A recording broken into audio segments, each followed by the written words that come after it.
আসসালামু আলাইকুম রহমতুল্লাহ। Deer parents, আমি একটা সেন্টেন্স প্যাটার্ন দেখাচ্ছি যেটা আমরা বাসায় ইউজ করতে পারি। অনেক সময় আমরা বাসায় আমাদের সন্তানদেরকে বিভিন্ন বিষয় অফার করি যে এখন আমরা এখন খাবো, বা আমরা একটু ঘুরতে যাব, আমরা একটু হাঁটবো, আমরা একটু টিভি দেখবো।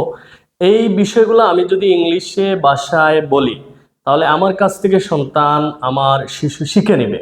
তো এটা বলার প্যাটার্নটা হচ্ছে লেটস। লেটস দিয়ে শুরু করব। লেটস এরপরে আমি বসাবো ভার্বের বি ওয়ান, যে কাজটা আমি করতে চাই। যেমন আমি আমার সন্তানদেরকে, আমার বেবিকে বলতে পারি লেটস গো টু কলেজ, চলো স্কুলে যাই। হ্যাঁ, কলেজে যাই বা স্কুলে, লেটস গো টু স্কুল। বা এখন আমি খাবো, তখন আমি আমার শিশুকে বলতে পারি লেটস ইট, চলো খাই।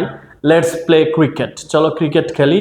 বা লেটস প্লে টেনিস, যে টেনিস খেলি। লেটস ওয়াক, চলো হাঁটি। লেটস রান, চলো একটু দৌড়াই।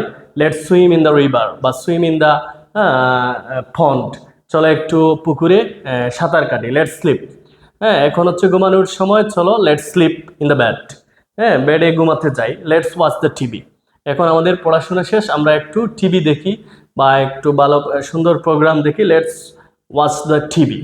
তো এভাবে আমি লেটস দেন হচ্ছে বারবার বি ওয়ান যদি প্র্যাকটিস করি, আমি প্র্যাকটিস করব, আমি একজন প্যারেন্ট হিসাবে আমার শিশু আমার কাছ থেকে শিখে নেবে এবং তাকেও বুঝাবো।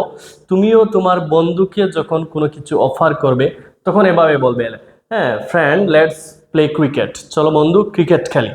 Let's walk in the garden, যে গার্ডেনে একটু বাগানে একটু হাঁটি। Let's swim in the river, চলো বন্ধুরা, dear friends let's swim in the river, একটু পুকুরে আমরা নদীতে সাঁতার কাটি।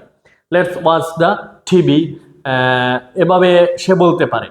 তো এগুলো আমরা একটু শেখানোর চেষ্টা করব। এবার ছোটো ছোটো প্যাটার্ন আমি দেখাবো, যেগুলা আমরাও প্র্যাকটিস করব, আমরাও ইউজ করব। দেন হচ্ছে আমাদের বেবি শিশুদেরকে ইউজ করানোর চেষ্টা করব। Thank you very much. আসসালামু আলাইকুম।